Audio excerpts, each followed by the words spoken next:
So Great Lakes Growers is a hydroponic lettuce and herb facility. It's a greenhouse. It's high tech. Everything's grown in water, no chemicals or pesticides.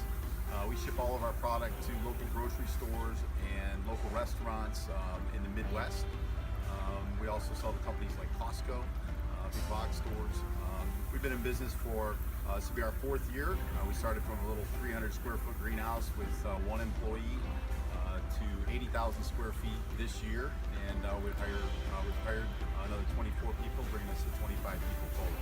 Well, besides from always, donating to local charities or fundraisers, golf outings, local schools, our schools do a lot of different things to raise money for their athletic programs. We also have a local program where we bring in actually the honors biology class from the local high school. It's actually Middlefield Cardinal High School.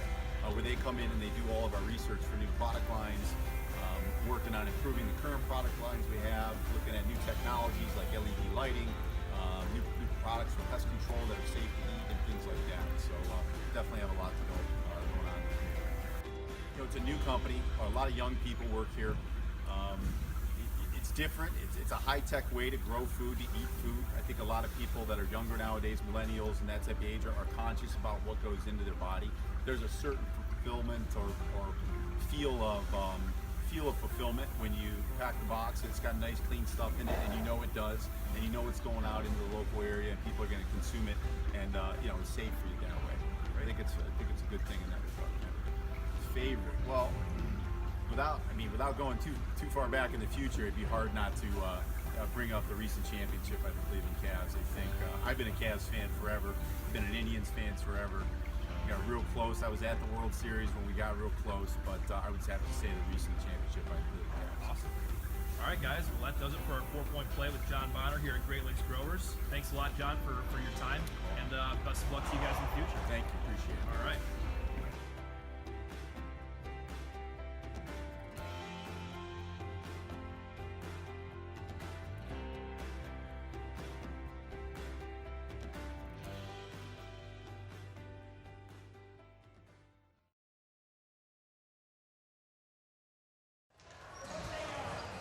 Welcome back to Cardinal High School for the second of the 6th grade boys semifinals here at the 2017 Big Leaf Basketball Elementary Showcase.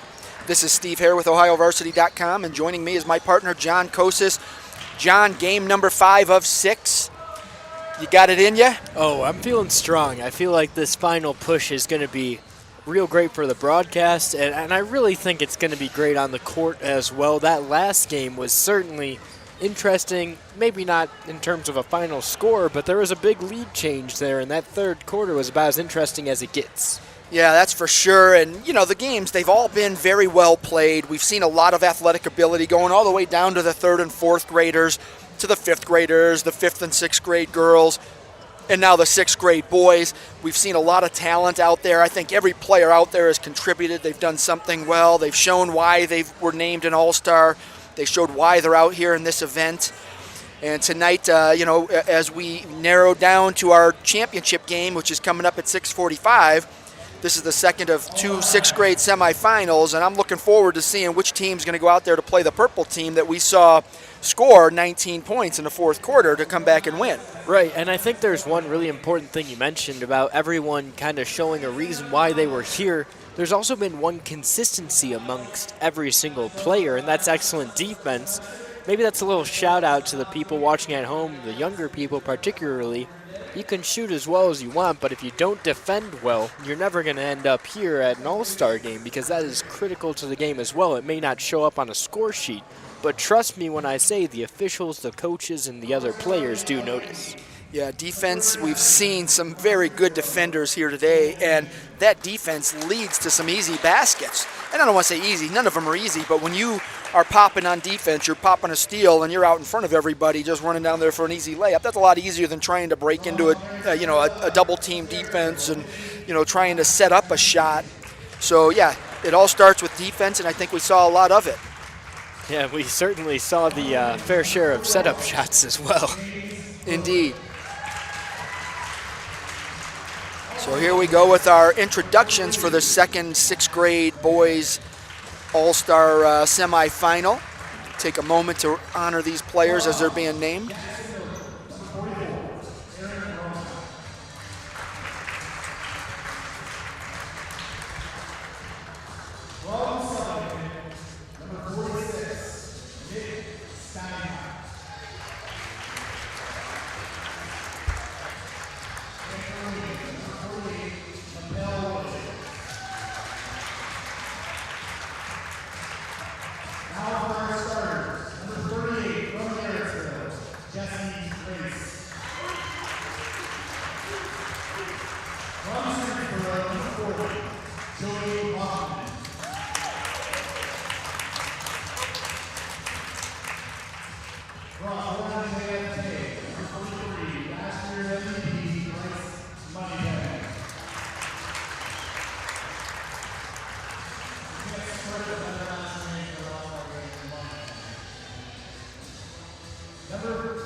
And here we are.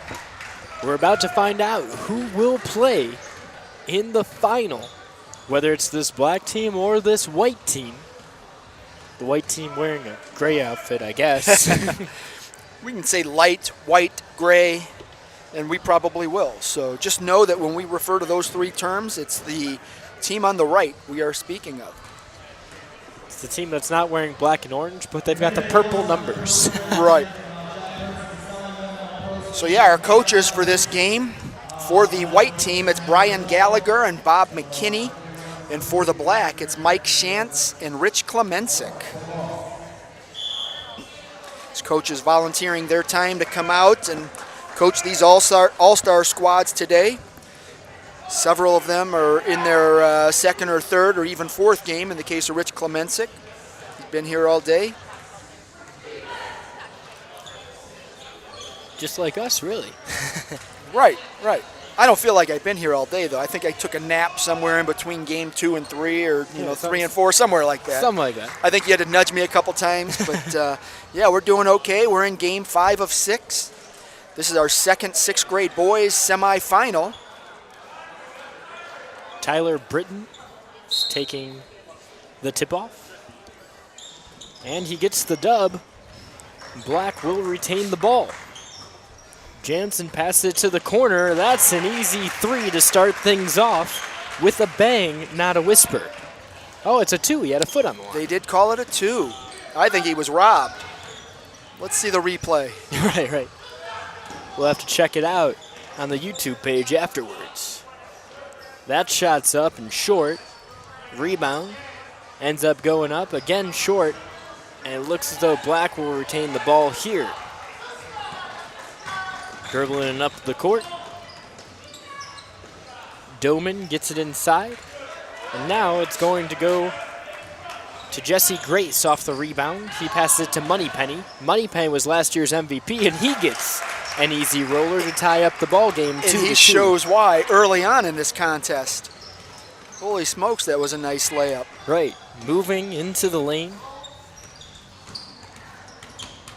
Now we're looking at Chase I trying to make something happen by the baseline. Passes it inside. An easy layup opportunity is converted by Tyler Britton, but he had to go through a defender to get there. Already seeing some very nice execution out of these black and white teams here. Pat Valent dribbles in. He has the size. Couldn't get to fall. Gets his own rebound. Next one's a little bit too strong. It's rebounded by Troy Doman. Doman brings it back up the court. He has a nice spin and puts it up and in. Wow. Why not? 6-2 now in favor of the black team. Now, if this is a sign of what's to come, this is going to be a fun game to watch. This is going to be really exciting. That's Sherwood who has the ball at the point position. He's trying to cut inside, but he's stopped quickly by the stout defense of Tyler Britton before kicking it back out. A little bit more height on the ball this time for Jesse Grace. Eventually finds its way into the hands of the black team. Our next stoppage of play, we're going to have a special guest join us for a quick interview here.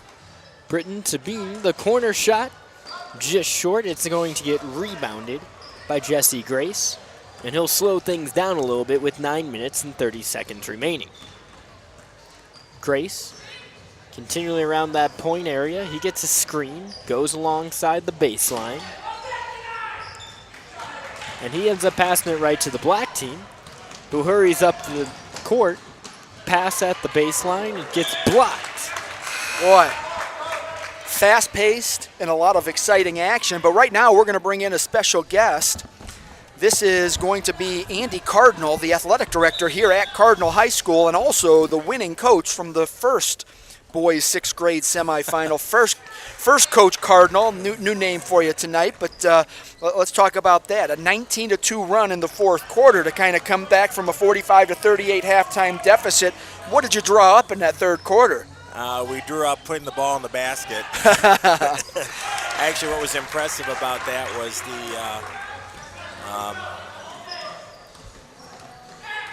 the other team only scored one basket the entire fourth quarter. And that was, we were talking about how they shut them out in the fourth quarter. That was pretty impressive. Right, yeah, that's what John and I had said opening this broadcast is the defense that we've seen today. You know, everyone talks about an all-star game. You think it's just going to be this high-scoring affair, everyone slam dunking, hitting three-pointers, and it's really the defense that has shined today. And that's the way it should be, because usually when you get an all-star game, you know, you have good defense that leads to those slam dunks. Although I haven't seen one here yet Yeah. today. We may before it's all over. Yeah, I wouldn't put my money on that one. But, I don't know. There's some kids here that got some skills. That's good. Yeah, definitely. And a lot of them are Cardinal kids, Yes, which they has are. got to be nice Very for you exciting. and your basketball coaches to see. Yeah, very exciting for us how many of these kids are Cardinal kids. And, of course, then I noticed there's a lot of Berkshire kids, too. So that rivalry will continue. Right on.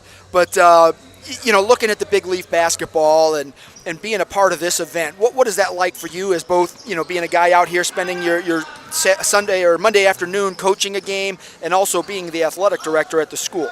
Well, we've been working.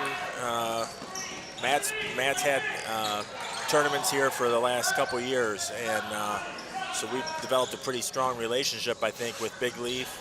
And we hosted a game for them last year, their All-Star game last year, and he wanted to do it again this year. We're very pleased to be able to do so, and pleased that he thinks enough of us to keep asking us to have it here. I think we have a good venue for it, and it works out pretty well. But it's meant a lot to us as a school to have Big Leaf here, and as you can tell, we have a lot of kids involved in Big Leaf. So that's one aspect, but it's been good for our school and our community as well. Yeah, especially, in the financial situation Cardinal finds itself in. This brings an opportunity to generate quite a bit of revenue every winter. Well, from a athletic department standpoint, we're funding quite a bit through what we've generated from selling concessions and so forth at these tournaments. Now today everything goes, none of this comes to us today, but we've hosted 2 other tournaments this year and some other games, and so it really is it's amazing but true. There's more attendance at these youth basketball tournaments than we have in a lot of varsity games, and so it's kind of funding a good chunk of our athletic department right now. Right, so it's win-win. As a Right. host school, you're generating some much-needed revenue, and then for the kids, they're getting a great opportunity to come out and play in a high school gym. Correct. Play competitive basketball, and John and Right. I have been talking about it all day. It's just the skill level that we see out of here, the focus on fundamentals. It's very high. I know these kids put in a lot of time. I know that our kids have practiced quite a bit. From the other side, my daughter also plays, although they didn't have an all-star game for her age group, but I don't know if she would have made it anyway, but she also plays, and I know how much that's done for her too, so it's great for the kids. Yeah, no doubt. And so I'm going to let you go now. We're going to get back to the action, but I'll see you tomorrow night right here, and Yeah. I think the gym's going to be a little bit more full tomorrow. I certainly hope so. It ought to be standing room only tomorrow night. But Yes, the Cardinal Huskies will host neighborhood rival, the Berkshire Badgers, tomorrow, so that's going to be a big game. I know both teams looking for a win heading into the postseason, but it should be a good one. But and it's the last game of the year for both teams, regular season, so it's always a good game. definitely. But yeah, I'll let you get back to Okay. scouting this game so Yeah. you can pull out a win to close out the night tonight. But yeah, thanks for joining us, Thank and you. good luck in the finals. All right, thank you. Thanks, Andy. All right. All right, so with 4:35 left in this opening quarter, the white team leads the black 11-8. And John, there were quite a few nice plays there as you sidelined yourself for that interview. But yeah, I mean, these kids are showing some phenomenal skill. They really are, and I don't know. I almost question how even this next game's going to be, but then you kind of think about it, and this team's going to be the more winded team, depending on how much downtime they have. Maybe that team from the first game that ended up winning is going to have some trouble there. Right, and it comes down to matchups too, and the pace of play. A lot of these fast break baskets that we're seeing may not happen in the next game based on how they play defense and how they match up, that type of thing. So while we come out here and we see some phenomenal plays being made by these kids, it doesn't mean we're going to see them in the next game. It could be totally different. Yeah, and what else there is to look at is the size. I think there's a lot more size in the first game, but there's a lot more speed here in the second game. Yes, I see that as well. A lot of quickness. Shots up from behind the arc, but that ends up not hitting anything. He might want to call that a pass if he's talking to Coach after the game. Film review will be interesting. See, That's- Coach, I was passing it right to him. See how it went there?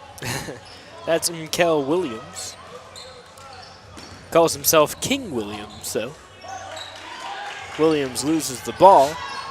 And it's scooped up by Troy Doman. Troy Doman is the son of Cardinal girls basketball assistant coach Kim Doman. Picks it up, passes it over to the corner. That's Jonathan Moschel. Before Churchill ends up giving it back out to Moschel. It's stolen, though. That's Kobe Benjamin, credit on the steal. He brings it all the way down before getting it stolen from himself. What a cross-court outlet pass. Can he catch up to it? No, Moschel just didn't have the foot speed there. 2 minutes, 30 seconds are remaining here in this first quarter. The score, 11-8. That's in favor of the white, gray, and all other light team, I guess. Right.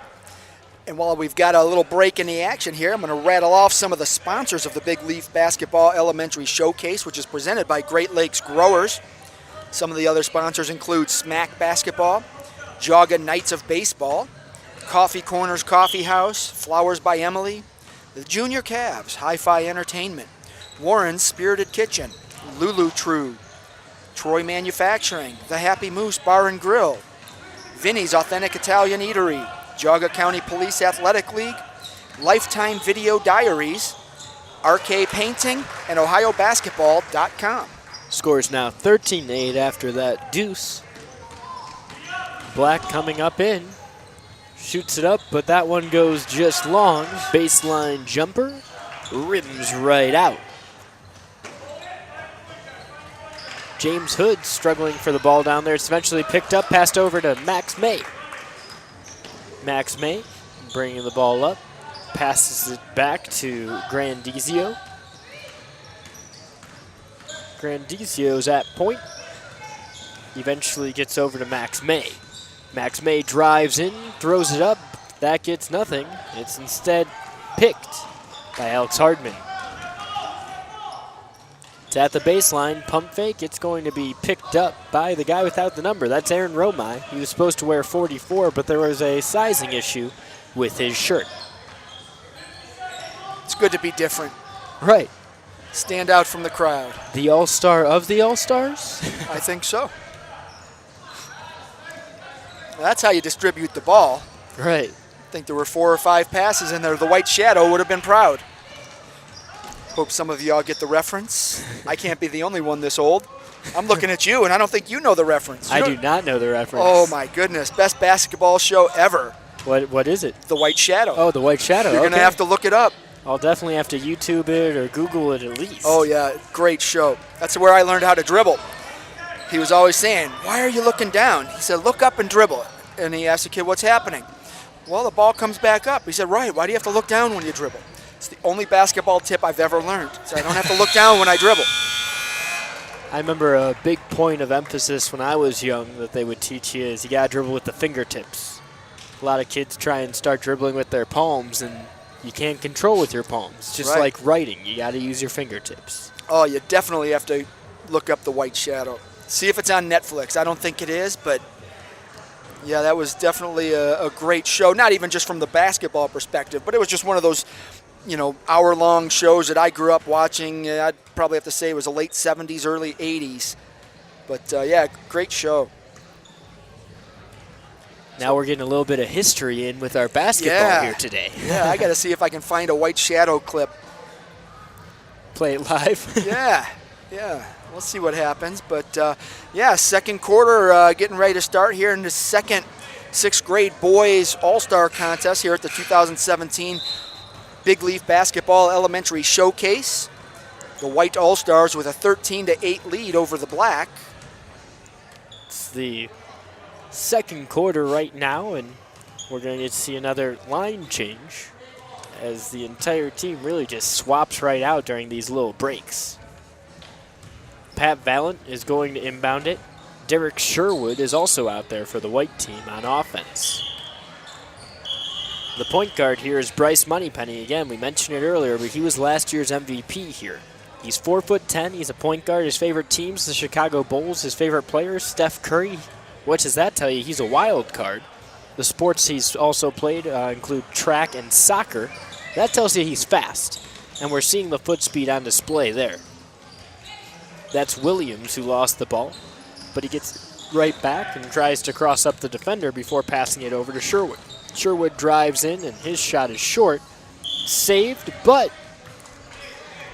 the offensive player stepped out. It will be black ball. Black's bringing it up the court now. That's Chase I with the ball. I passes it in. Man, what a read from the point guard that leads to an easy and uncontested layup. The score is now 13-10. Pretty execution there. Bryce Moneypenny's pass goes wide. That's over and back. It's going to be black ball again. They'll have an opportunity to try and extend this lead a little bit more with Chase I at point. I don't doubt that it can't happen. Chase also plays baseball and football. He's a 5-foot guard from Windham. He crosses up Williams. He's going to take it himself. He draws the foul, can't get the finish, but he'll have 2 opportunities at the charity stripe here with 10 minutes and 35 seconds remaining in the second quarter. First opportunity. He gets the shooter's bounce. I thought it was going to go in. Instead, it touches every inch of that rim. It did. Kicked right back out. Unfair. Next one is a surefire shot. 13-11. Black trails to white. The shot's up and in. Pat Vellen, the 5'9" center, showing his range. 16-11 now. We talked about it earlier with Riffle. It's just unfair when a guy that big can score underneath and then he can step outside when you don't think you have to guard him as tightly, and then he can drain a three-pointer. Especially when you see guys like Chase I right there, who's undoubtedly one of the better players on the court right now. He takes a three and he can't do anything with it. It's just incredible to see what some guys can do at this level. That's Grandizio who's at the point now. He cuts over to the baseline. He's getting help over by the wing. That's Joey Hoffman. Hoffman back out. That's Steinbeck. Back over to Grandizio. Grandizio to Benjamin. Benjamin puts it up, but it's just a little long. Black rebound. Gets back out to Chase I. Chase I tries to pass it over to the wing. There's some struggle, and it'll be white ball. Hoffman's bringing it up the court. He fades away, and that one goes off the side of the backboard, out of bounds, black ball. Just under 9 minutes remaining now. I will bring it back up. Passes it to the post. One shot off the glass. That will go in for Colby Benjamin. That's the way it's supposed to work. You draw it up that way, go out and execute it, it becomes an easy game, right? And the point guard, Chase I, has been making a lot of these reads look very, very easy for some of the other black players.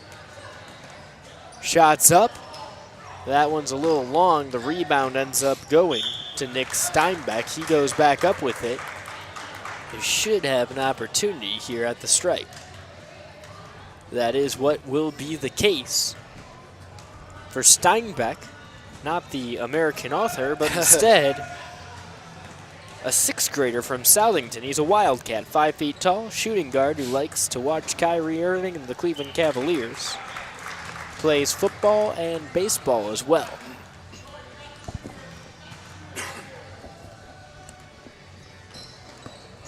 Score is now 18-13 after he converts on the pair.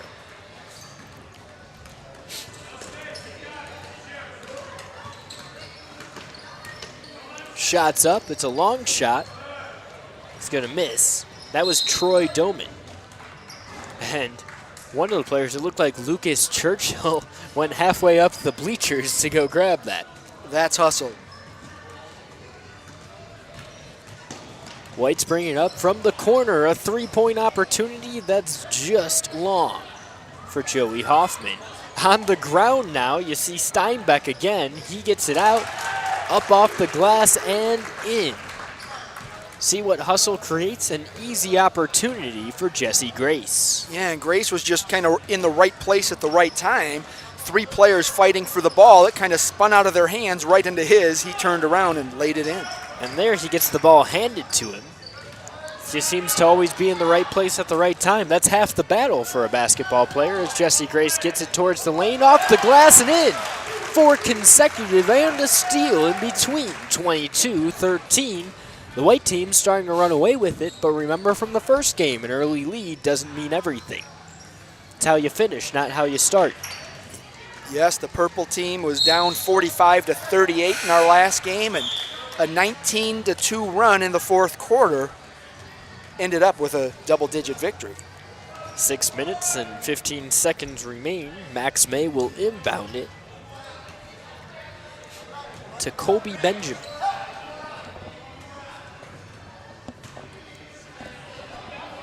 And the referees seem a little confused as to whether someone's substituting anyone or not. There were 6 players on the court for the white team. They ended up figuring it out.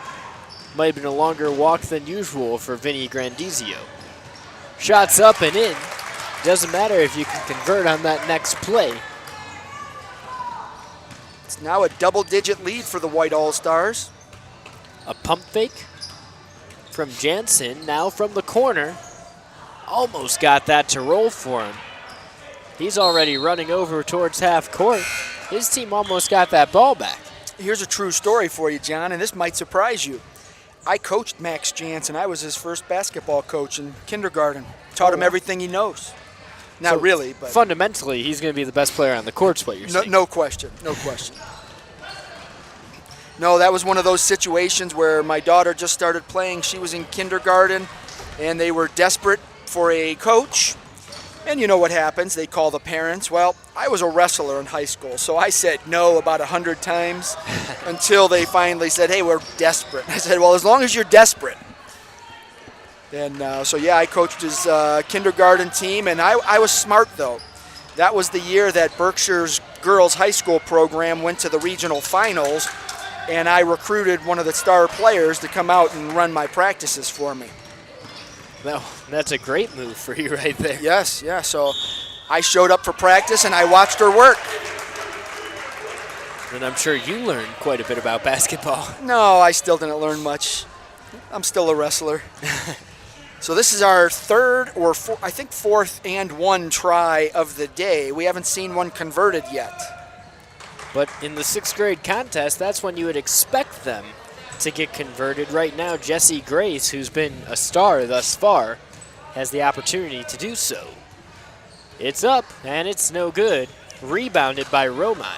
Romai puts it up, and why not make it a 4-point play? That's the way to do it. Get greedy. You don't need 3 when you can get 4. Right. We're at about the 3-minute, 40-second mark here of the first half. There's a 3 that rims out. Valent got that rebound, and he passes it up the court.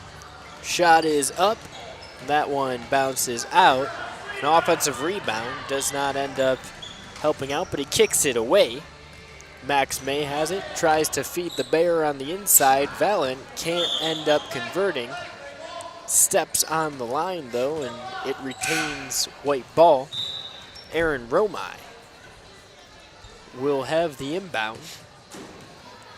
Meanwhile, a couple guys are going to grab some pine, including Tyler Britton. Now it's black ball after it got tipped by, that was Chase I once again trying to make something happen. Chase I is what do they list him at, about 5'2", 5'3"? They've got him at 5 foot on the nose. Okay, so 5 foot, and he played 6 foot right there. He got up, hit that ball with his fingertips, and it landed right in the hands of the white player who was standing out of bounds. He showed us his athletic ability. He's bringing the ball up the court now. Throws it over to the wing. Pass goes right into the hands of Valent. Valent keeps his eyes up, passes it across the way, and it glances off of the hands of Derek Sherwood and out of bounds, meaning the ball is going to go the other direction once again off the errant pass. Down to 2 minutes left here in the second quarter. Black All-Stars need some points to get back into this game. They're down 15. Jake Bean passes it out. There's a three-pointer that goes right in. And that's how you start it off. That's correct. 2 points at a time. In this case, you get 3. There's a 3 from the reigning MVP, but that one does not fall for Moneypenny. Opportunity for the black squad to get even closer. Moshelle's bringing it up. Williams is on defense. He passes it over. And now driving in, the outlet. Another 3 Boom. is drained. This time, it's going to be Brandon Kosovic. He's 5'9", goes to Ledgemont. So there we go. It's under double digits now. Back down to the singles. It's a 9-point lead for the White All-Stars with about a minute left here in the first half. Valent has a great move, passes it to the other post. It's picked up, shot in off the glass. The bank's normally closed on President's Day, but Derek Sherwood kept it open for a couple moments longer. Let's go back to that pass. That was the rare behind your back between the legs pass. Oh, yes. It was totally intentional. That's how they drew it up in the playbook. I agree. Williams driving in, passes it off the hands of James Hood. He can't convert, though. Williams for 3, just short. Gets his own rebound, passes it back out to Moneypenny. Moneypenny makes a defender miss, gets it to Valent. Now that should be a jump ball. That one was forced by Kosovic. But they'd better hurry. That's a running clock. Whoop, they just stopped it at 18.2, and it started right up. So we're under 15 seconds. Black All-Stars need a bucket here. 8 seconds remaining, and Better call it, okay, 6.3 left on the clock. that's going to be a shooting foul. Jake Bean will be at the line. Has an opportunity to get his team within 10 here at the half. That's striking distance from what we've learned. Makes the first shot.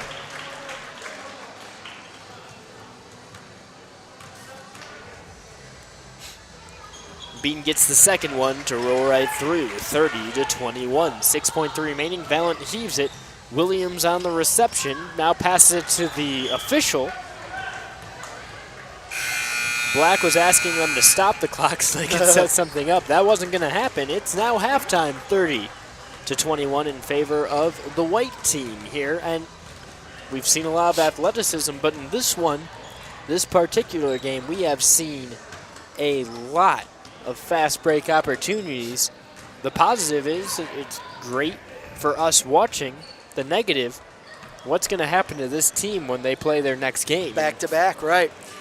Yeah, and it's interesting. You know, we go into this one, the white team comfortably ahead 30-21, but let's not forget, the Orange All-Stars were ahead 45-38 at halftime of the last semifinal, and they ended up losing by 12, right?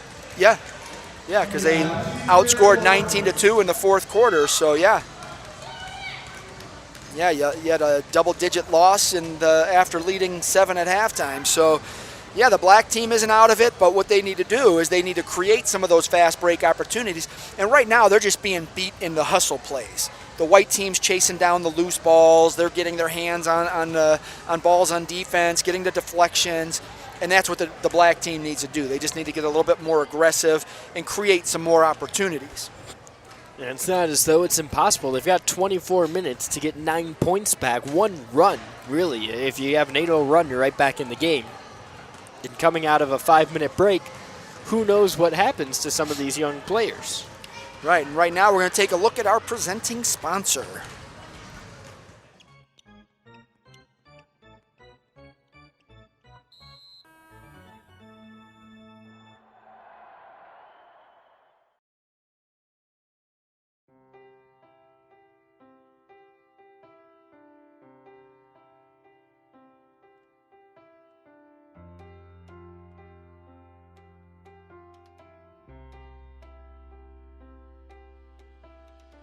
So Great Lakes Growers is a hydroponic lettuce and herb facility. It's a greenhouse. It's high tech.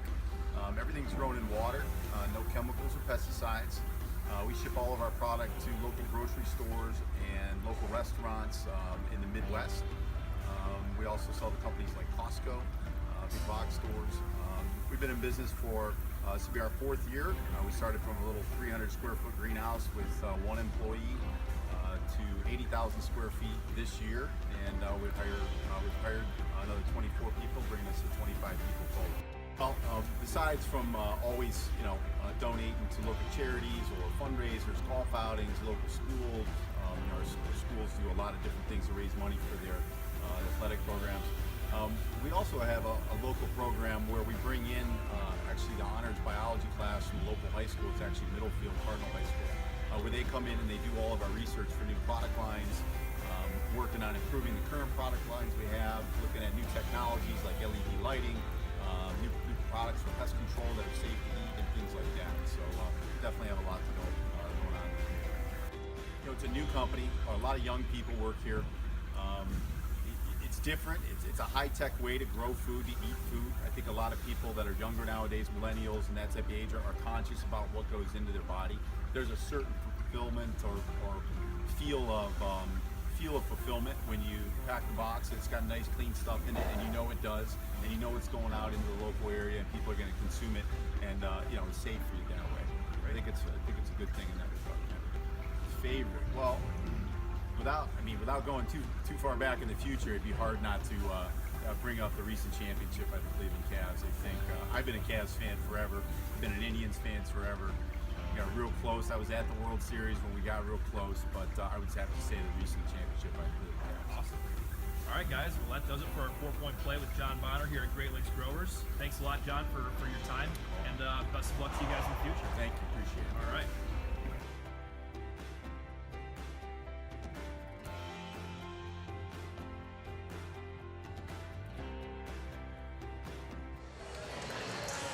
Welcome back to Cardinal High School for the second half of this second sixth grade boys semifinal here at the 2017 Big Leaf Basketball Elementary Showcase.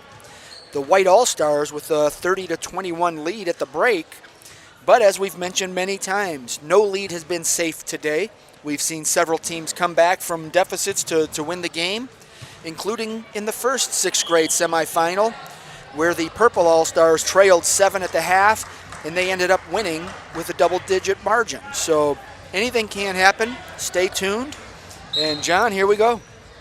Ready for the second half, and you have the point guard that made so many great passes in the first, starting off the second. That's Chase I. Chase I ends up passing it over to Alex Hardman. At the baseline, it's handed off. Shots up. And Kosovic should get an opportunity at the line now. Kosovic, 5'9" from Ledgemont. His favorite player, LeBron James, his favorite team, the Cavaliers. He also plays football. Looks to me like he's probably a wide receiver. First shot glances off the front of the ring. Cavs and LeBron James. I've heard that a couple times today. LeBron and Kyrie seem to be the most popular. I don't know what it is about Northeast Ohio.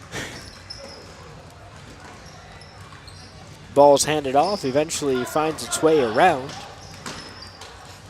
We've had one Steph Curry. We've had a couple. Yeah, we've had a couple of Steph Currys. A lot of Golden States. More Golden States than Steph Curry's. There was a Draymond Green, I believe. That was in the girls' game. You like to see some diversity in opinions here. Right on. Black team opens up with the first bucket, cuts its lead to 30-23, cuts its deficit to 30-23. I passes across the court, one hop, and drawing a foul is Lucas Churchill. Churchill is perfect from the line thus far today. 2 for 2 from the stripe, trying to double the attempts and hopefully the shots too. Can't get that first one, but we are going to see a substitution made. Steinbeck goes out, and Bryce Moneypenny comes in. Always good to have last year's MVP on your squad. And right away, he gets an athletic rebound, dribbles around Churchill, and passes it towards the wing. Now from the post, foul is called. That foul will be on Churchill.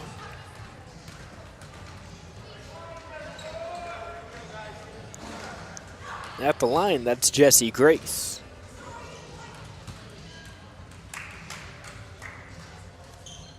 His first shot, he gets a lucky shooter's bounce. It hops over the front of the iron and into the hoop. 31-23, the lead becomes 8 once again.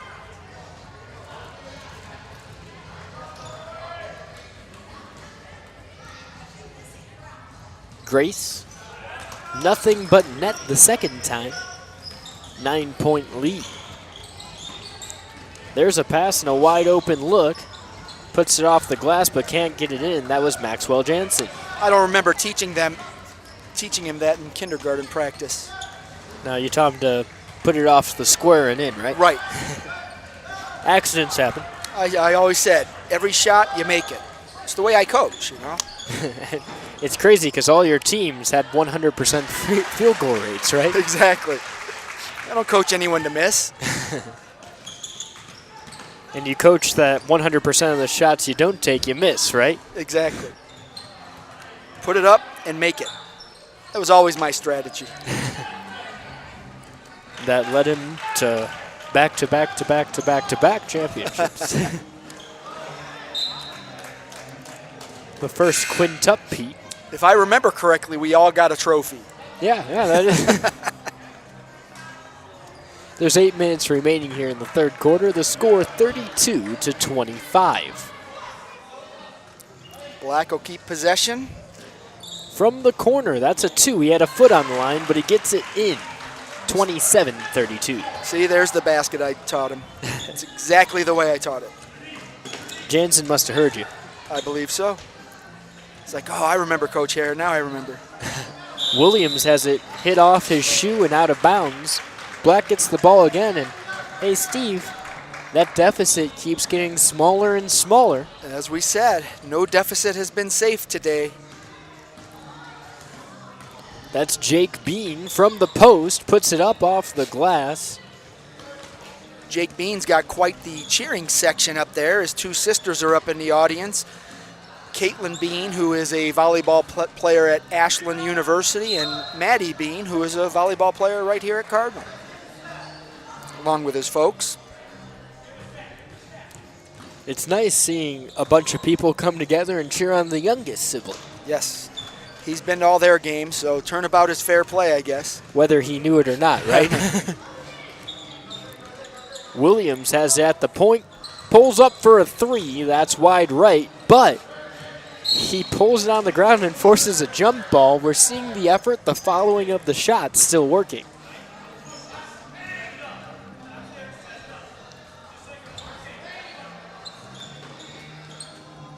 Now in the corner, trying to work his way out of it. That was Moneypenny. Williams has it. He's trying to find some type of opening, and he's got enough ball handling to really create some space. He picked up the ball, had to pass it back to Moneypenny. Moneypenny at the wing, dribbles, dices in, gets it to Valent. Valent one hop on the floor, and his shot short. Black has possession, and they've got some space. One dribble and a block. Williams showing the effort. Yes, Black maintains possession, but Williams just saved an easy 2 that would have made this a 1-possession game. From the corner, there's a 3. Rims out, and the offensive board. Well, that's what I said at halftime, is that the black team needed to get more aggressive, chasing down the loose balls. It started on the defensive end when the white team missed. Black came up with the loose ball rebound. Down here, created another second opportunity, and here it is, a 3-point game. Yeah, Bransel put his team within 3 now. Romai's trying to get that lead back. Valent tried to hit it off the black player. He couldn't get it over the top of him. Valent's got a size advantage over a lot of other guys, 5'9". But he's not able to convert off of that. Now we're going to see a double line change. Both teams are just kind of switching it out. Let's see how it goes.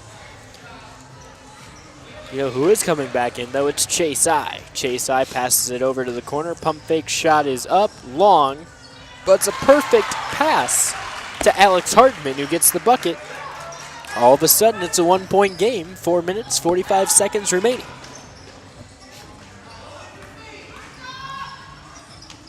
We're out wide at the wing. The 3-pointer drops. That's a big, big basket for that white all-star team. They needed some positive energy, and they just got it. The black team's climbing the hump. This is the second time they've had to climb the hump. The problem is you have to get over the hump to win a game, and the hardest thing to do is get over that crest of the hill. 35-31, 4:10 left here in the third quarter. That's Sherwood sizing up his opponent. Sherwood stands in at 4'7". His defender in that case was standing in at 5'4". Fake. Matter of about 5 seconds. There's a lot of action around that hoop for the white team. Nothing's able to drop. That should be a foul on white. Black maintains the ball. That was Jonathan Moschel falling and tumbling to the ground.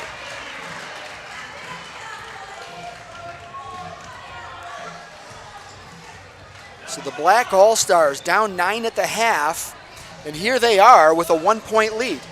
And here we are again. And right now, we're going to take a quick break to talk with Big Leaf Basketball's Matt Jansen, the founder of Big Leaf Basketball and the creator of this here event, and the master of ceremonies as well. Matt's been all over the place, kind of keeping things in check and keeping everything organized. Matt, first off, how's everything going today? Oh, it's been outstanding. First off, it hasn't been a lack of volunteers. We had a lot of people step up today, our officials, coaches from concessions everywhere around. And, when you get in an environment like this, it's, man. Unbelievable, right? Yes, they are. Another one. Wow. Same situation, a three-pointer and then a quick steal and a quick bucket. That's one way to do a 10-0 run. Right. No, but it's great to see everybody come out. I mean, at the end of the day, we all need to, look in the mirror and know we can do more and to take something like basketball, youth basketball, community, and put something together where we can do something great for a family that I've never met before today, and it's a great family, and they're really, they're very grateful, and, we're all very glad to help. I mean, everybody around here, the attitude's been phenomenal. Yeah, it sure has, and I can tell you, having covered a lot of events like this and been to a lot of events, just that you're on time is remarkable in itself. Getting games going at the right time, and you've got time in between, nobody's feeling rushed. I mean, that really makes an event run very smoothly when you've got it organized that well that things stay on time. Yeah, I mean, that's something, I try to put a lot of thought into things, and I know some people want answers a lot quicker, but I put a lot of thought into how things need to be done, and it's nice to give yourself a little more time to be able to do those little things. But people are here. I see people that have been here since 9 this morning that had a kid play in the first game, and they're still sticking around. So, yeah, that's great. It speaks volumes about your event. The quality of basketball that I'm seeing as well. John and I have been talking about it every game, just the fundamentals. You see a kid follow his shot, and it's happened this is the 5th game today, and it happens every game. I mean, that speaks volumes about the organization, the coaches that are involved, and the players. Yeah, I mean, the kids are, it's no secret. My son in 3rd and 4th grade played more games than I played in all of high school together. Back then they didn't play as much organized basketball, and now, I think really the internet has made everything more organized, and these teams are getting out there, they're playing, they're keeping busy, and I don't think kids go outside as much as they used to, but they're definitely, with travel baseball and this style of basketball. But it's also a testament to the coaches as well. We got a guy from Pymatuning Valley, Mike Shantz, over there that his son runs the varsity program, and he donates all his time. He pays for his team, and he's got his team so well coached. They might not be the most talented team, but he's teaching them the right way of basketball, and I see it all over the place. And one of the great things for me is been able to, all the people I've met, all the basketball minds I've met, and we're kind of at the end of the day we're here for all the same reasons, and it's really put a great product out there. I mean, it's good. I see my own kid out there, and being around talent like this, they know how much harder they got to work. Right. Well, I already took the credit for everything Maxwell knows, having coached him in kindergarten. That's remember right. that quality coaching you received back then. But so everything he's displaying out there, of course, I'm taking credit. Now the miss, I blame that on you. Yeah, that was on me. That's on me. But when he made that basket, that was all me. But talking to the athletic directors that I talked to today, Andy Cardinal here at Cardinal, and then Todd Rowe over at LeBray. The real benefit, this is win-win-win. It's a win-win in the sense that the kids are learning so much. They're developing the basketball skills. the coaches are coaching at a high level. But then you go and you talk about the host facilities that are generating so much revenue for their own programs through this. This isn't like a money grab for somebody. Nobody's out there getting rich on the backs of these kids. Everybody's feeling the benefits from it. You can ask my wife. No one's getting rich off this, that's for sure. No, I came up with a platform. I've been around basketball my whole life, public school basketball, and this cannot be done without the host schools. And at the end of the day, I could just say, hey, I'm going to pay hourly for this facility. Well, no, I'm looking for volunteers, but these kids are getting their senior service hours. The parents are hanging out, and they're making on average $60 to $80 an hour hosting games per court. Sometimes they're hosting 2 gyms, 3 gyms. We're hosting, I think, in 14 different school systems right now in 6 different counties, and it brings a lot. Cardinal just had their pay-to-play issue, and in one weekend they raised $4,000 for pay-to-play, and then you have this event here too. Cardinal, hats off to Cardinal and Andy Cardinal. They do a tremendous job, and they donated this facility back, and I think that this organization, Big League Basketball, what we've created, has given a lot of people a lot of opportunity to do nice things, and this event is made. This event, too, I didn't really touch on it during the day, but now would be a good time. I do this, for my brother as well. My brother passed away of ALS on New Year's Day a couple of years ago, and a lot of great things were done for him and our family during that whole process. And, the spirit of this game is his spirit carrying on, because it inspired me to do something. Another great take. In his honor, for Skylar. It's a great way of doing it. So, but you guys have done a great job. I've gotten a lot of great feedback on how great this is. Thanks. Yeah, but, you talk about Skylar, and it's so great that these young players are out here and they realize they're playing for something bigger than themselves. And it's about that spirit of giving back and being a community and coming together. And, that's kind of where we veered astray as human beings. And, we're in some tough situations across the country where if we get together and we come together as one community, and, it used to take a village to raise a child, we need to get back to that mentality. Oh, you're 100% right. And I tried to, each game, get Skylar involved so the kids can see it, because that's all of our kids. I mean, it can happen at any time. I have one son of my own and 3 stepchildren, and I couldn't even imagine. But, I think everybody, not just the kids, I deal with so many little complaints, whether it's an extra dollar here and there or this or that. But I think everybody, sees what she's going through and sees that, we're all doing great things. That's my son turning the ball over. They didn't yell behind. I didn't teach him that. But she's a tremendous kid. I just met her today, and, that smile. The story is an incredible story. Her fight, at first they didn't know, how long she was going to live, but now, they're talking about her getting a prosthetic leg and being able to play basketball again. And that's phenomenal and inspirational, and it's so nice. On every shirt you have Skylar Strong on the back rather than the kid's name, and they'll wear those short shirts to school, and it'll be a constant memory and a constant inspiration for them. Absolutely. I hopefully someday we see something about Skylar in the newspaper, how she's playing, basketball at some level, and these kids remember that, and that kind of stuff is so important. We just, that's the. You hate to say in ways we live in a narcissistic society just because of what we're always surrounded by, but like you said, being a community and doing things for the right reasons, these kids need to learn it at a young age, and they are. That they do. Well, I'm going to let you get back to work, and we've got this game that, boy, what a turnaround for the Black All-Stars. 2 games. I was kind of wondering if I was going to see Max play another game, because the winners are going to play, and we want to do something special for the 6th grade. These kids have been doing it for 3 or 4 years, and we had a ton of kids, and I'm like, I'm not going to leave him out. Let's make this fun, and keeps people here longer, buying concessions. Sure. All the proceeds today go to the Skarnickia family. Yeah, well, we were talking about it. It adds a little something to the 6th grade games, because now you lose, you go home. Yeah. So, yes. Oh, and you can see. The fans are going to. Hey, thanks again for doing this, Steve. Sure thing. I'll get you back to your play-by-play guy who's been doing a great job. All right. Thanks, Matt. You got it. Thank you. That was Big Leaf Basketball founder Matt Jansen putting on a great event out here at Cardinal High School, the 2017 Big Leaf Basketball Elementary Showcase. And John, we talked about at halftime that no lead is safe, but I'm surprised, and I know you're surprised, that things are going so well for the Black All-Stars. Yeah, it's incredible because nothing seemed to be falling for them in the first half, and you pointed it out at halftime. I think it's important that our viewers who couldn't see it kind of know that this occurred. The black team at halftime was warming up. They were taking some shots.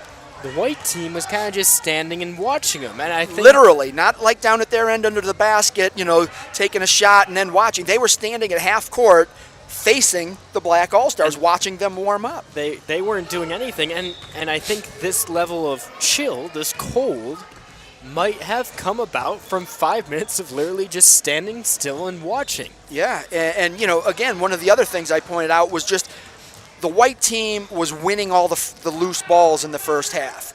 The black team has upped their intensity, and they've gotten after those loose balls, and they've come away with those scoring opportunities. And then we saw it twice. The black team came down, hit a three-pointer, and immediately got a steal and a bucket. So there's a swing of 10, 12, 8, 10, 12, 6, 8, 10 points in like a 7 or 8 second span. Right. And here's a little bit more from my background. As I brings it up, puts it off the glass, but can't make it fall. It's rebounded by the white team. I ran cross country in high school. And there's one drill, it's called a fartlek. That's a Swedish term. It means tempo run. Right. And what it is, it's a timed run. So for 20 minutes, for example, you just run. And we had a whistle drill. So our coach had a whistle. And he would blow it 7, 8 times during that 20-minute stretch, and he would sprint until he blew the whistle again, probably for about 200, 300 meters. For those of you who aren't runners, maybe 20, 30 seconds. And you know what the hardest thing to do is? To get back into that sprint from your jog that you do between those whistles. And that's what this white team's trying to do in this second half. They're trying to get back to that sprint, but the black team never stopped sprinting.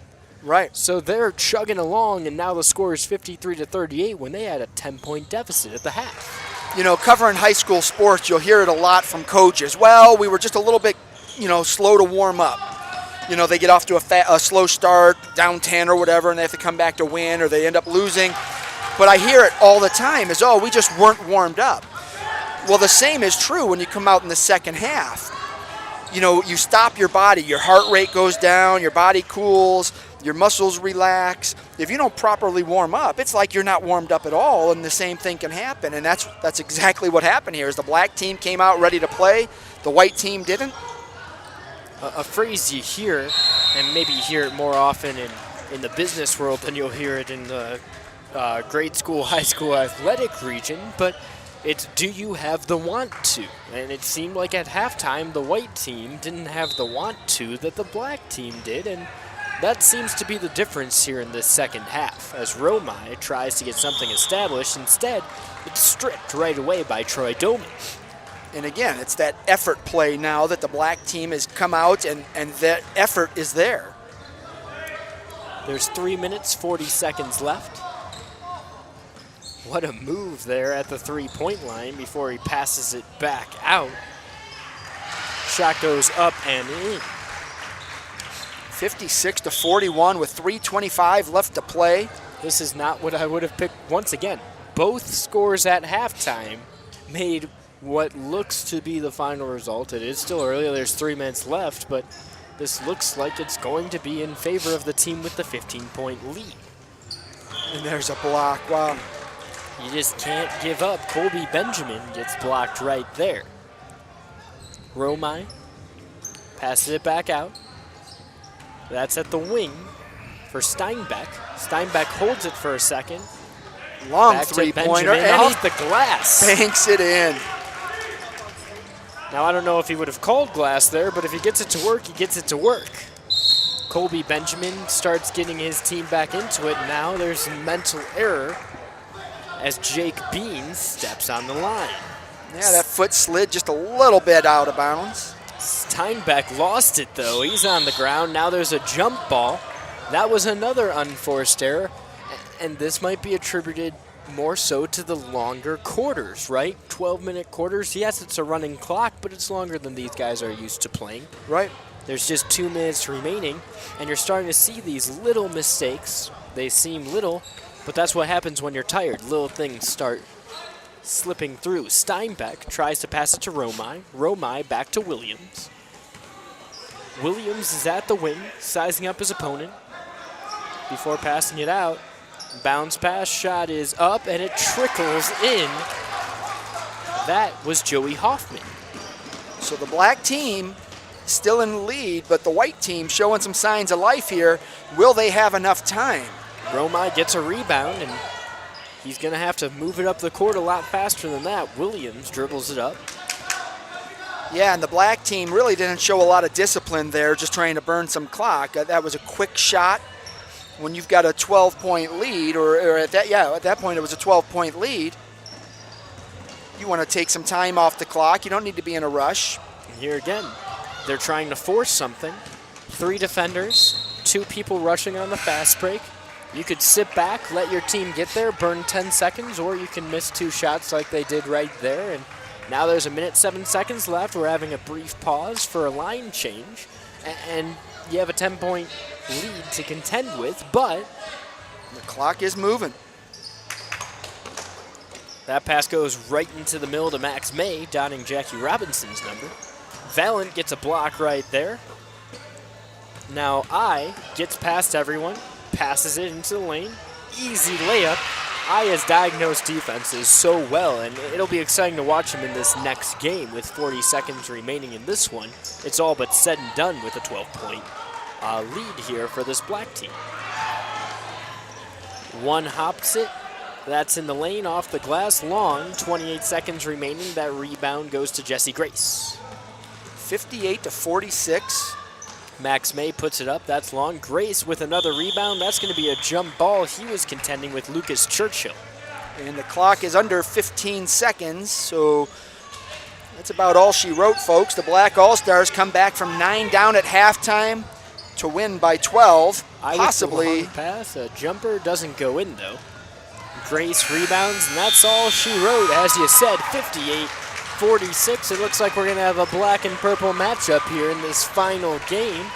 And I guess they'll have a little bit of time to rest. Wasn't that tip-off at 6:45? 6:45. So, yeah, we're going to run through our sponsors to thank them.